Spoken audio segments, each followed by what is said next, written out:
कहानी है एक ऐसे वैज्ञानिक की जिसने हमारे ब्रह्मांड को देखने का तरीका बदल दिया।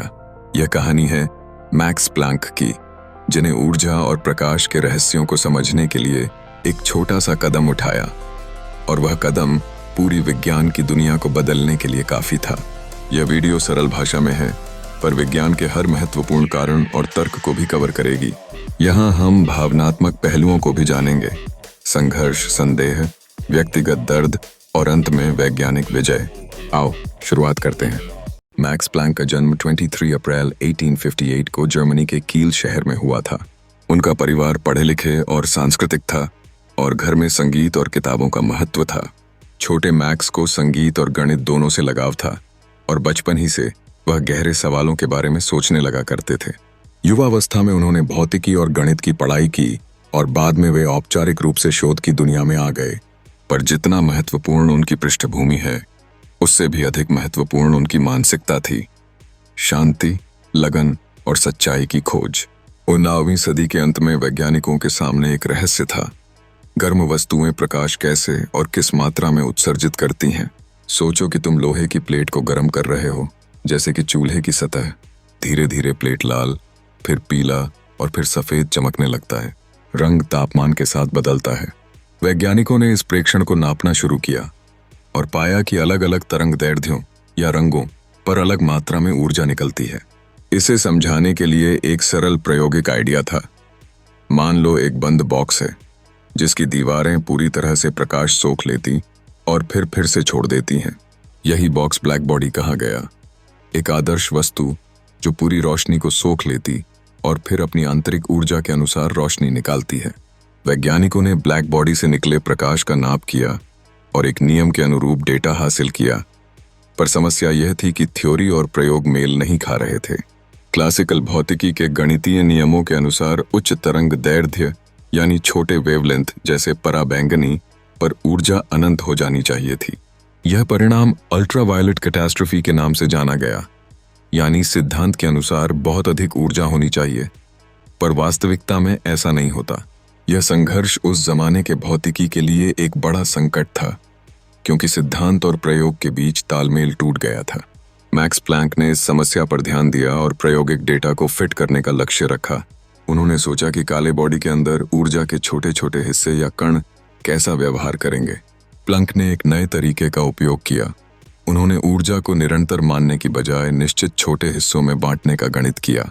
यानी वे कह रहे थे कि किसी आंतरिक कंपन या ऑसिलेटर की ऊर्जा एक छोटी इकाई के गुणक में बदलती है, न कि किसी भी निरंतर मात्रा में। यह छोटी इकाई E=H×N के रूप में लिखी गई, जहां N उस कंपन की आवृत्ति है और H एक नया स्थिरांक है, जिसे अब प्लैंक कांस्टेंट कहा जाता है। यह बयान बहुत छोटा दिखता है, पर अर्थ में यह क्रांतिकारी था। ऊर्जा को क्वांटा यानी छोटे छोटे पैकेट मानना। प्लैंक ने यह तरीका एक अर्धगणितीय तरकीब के रूप में अपनाया, ताकि प्रायोगिक डेटा बिल्कुल बैठ जाए। उन्होंने बोल्ट्जमैन की सांख्यिकीय विधियों का इस्तेमाल किया, और गणित से निकला नियम अब प्लैंक्स लॉ कहलाने लगा। प्लैंक का नियम ब्लैक बॉडी स्पेक्ट्रम को बहुत अच्छी तरह से बताने लगा, और अल्ट्रावायलेट कैटास्ट्रोफी की समस्या समाप्त हुई। एक आसान उदाहरण ले लेते हैं। सोचो कि तुम्हारे पास सीढ़ियां हैं, और ऊंचाइयों पर चढ़ने के लिए तुम्हें केवल सीढ़ियों के एक एक कदम पर ही चढ़ना अलाउड है। यदि कोई कहे कि तुम किसी भी ऊंचाई पर सीधे उछलकर पहुंच सकते हो, तो वह निरंतर व्यवहार होगा। पर प्लैंक कह रहा है कि ऊर्जा चढ़ने उतरने के लिए केवल विशेष कदमों का इस्तेमाल कर सकती है, न कि बीच के छोटे छोटे हिस्सों का। यही बात प्रकाश के मामले में उसके फ्रीक्वेंसी के साथ पैकेट्स में ऊर्जा जुड़ने के रूप में दिखती है। और क्योंकि ये कदम बहुत बहुत छोटे होते हैं, प्लैंक कांस्टेंट बहुत छोटा है, इसलिए रोजमर्रा की चीजों में हमें यह अनुभव नहीं होता। लेकिन जब हम बहुत तेज कंपन या अत्यधिक छोटे पैमानों पर आते हैं, तब यह अंतर महत्वपूर्ण हो जाता है। यहाँ एक दिलचस्प बिंदु है। प्लैंक ने शुरुआत में इसे एक गणितीय चाल माना। वह स्वयं भी पूरी तरह से यह नहीं मानते थे कि प्रकृति असल में ऊर्जा को छोटे छोटे टुकड़ों में बांटती है। उनके लिए यह एक ऐसा गणितीय उपकरण था जो प्रयोग को समझाता था।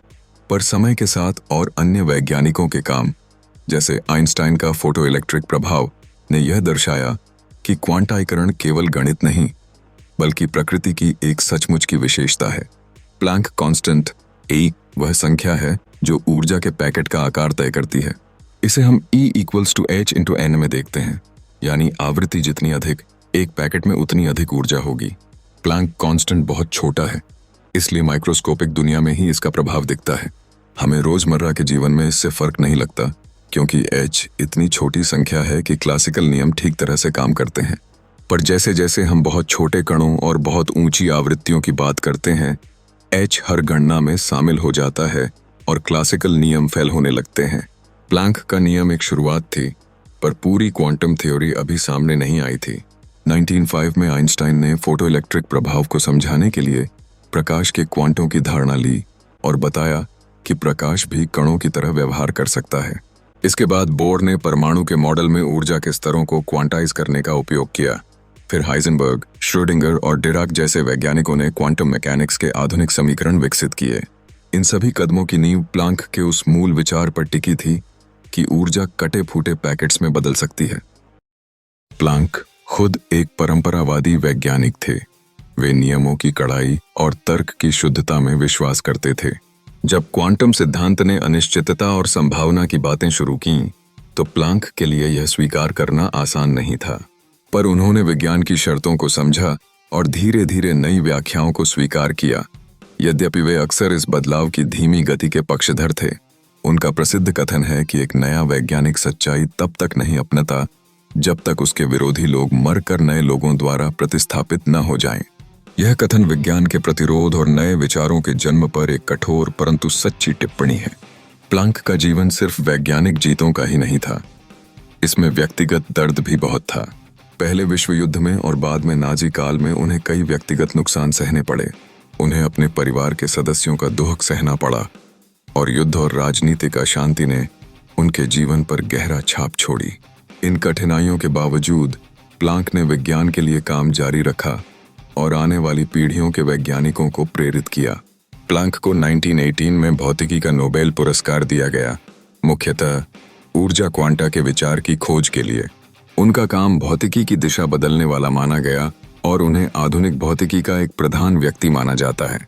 प्लैंक को 1918 में भौतिकी का नोबेल पुरस्कार दिया गया, मुख्यतः ऊर्जा क्वांटा के विचार की खोज के लिए। उनका काम भौतिकी की दिशा बदलने वाला माना गया और उन्हें आधुनिक भौतिकी का एक प्रधान व्यक्ति माना जाता है। क्वांटम सिद्धांत का सामाजिक और तकनीकी प्रभाव। प्लैंक की खोज से केवल सिद्धांत नहीं बदला, बल्कि तकनीक भी बदल गई। क्वांटम सिद्धांत ने हमें सेमीकंडक्टर, लेजर, NMR और आधुनिक इलेक्ट्रॉनिक उपकरणों का मार्ग दिखाया। आज का जंगल सा डिजिटल संसार, ट्रांजिस्टर और चिप्स, इन सब की बुनियाद क्वांटम के सिद्धांतों पर टिकी है। यही कारण है कि प्लैंक का छोटा सा विचार आज पूरी दुनिया बदलने वाले गैजेट्स के अंदर काम कर रहा है। पहला सबक, कभी कभी प्रायोगिक डेटा हमें पुराने सिद्धांतों को छोड़ने पर मजबूर कर देता है। दूसरा सबक, एक छोटा सा गणितीय सुझाव अगर प्रयोग से मेल खाए तो उसे हल्के में न लें, उसे समझो। तीसरा सबक, वैज्ञानिक सच्चाई अक्सर धीरे धीरे स्वीकार होती है और धैर्य तथा विनम्रता महत्वपूर्ण गुण हैं। जब ब्लैक बॉडी और अल्ट्रावायलेट कैटास्ट्रोफी समझाएं तो थोड़ी तेज और उत्सुक आवाज लें ताकि दर्शक समस्या की गंभीरता समझ पाए। प्लैंक की खोज बताते समय पुनः शांत और गर्वपूर्ण आवाज रखें। यह विजयी पल है। वैयक्तिक दुखों के हिस्से में भावुकता लाएं, पर थपकी से अधिक भावुक न हो, क्योंकि यह सत्य घटना है। मैक्स प्लैंक की कहानी हमें सिखाती है कि सच्चा वैज्ञानिक हमेशा प्रयोग को प्राथमिकता देता है। उनका जीवन बताता है कि विज्ञान में स्थिरता, लगन और ईमानदारी कितनी बड़ी चीज है। उनके छोटे से आइडिया ने यह दिखा दिया कि कभी कभी विज्ञान के बड़े परिवर्तन छोटे छोटे कदमों से आते हैं। अगर आप भी किसी सवाल पर मेहनत और ईमानदारी से काम करोगे तो उसी तरह की क्रांति संभव है। शायद आपकी खोज भी आने वाली दुनिया को बदल दे। अगर यह कहानी आपको पसंद आई हो तो लाइक करो और शेयर करो।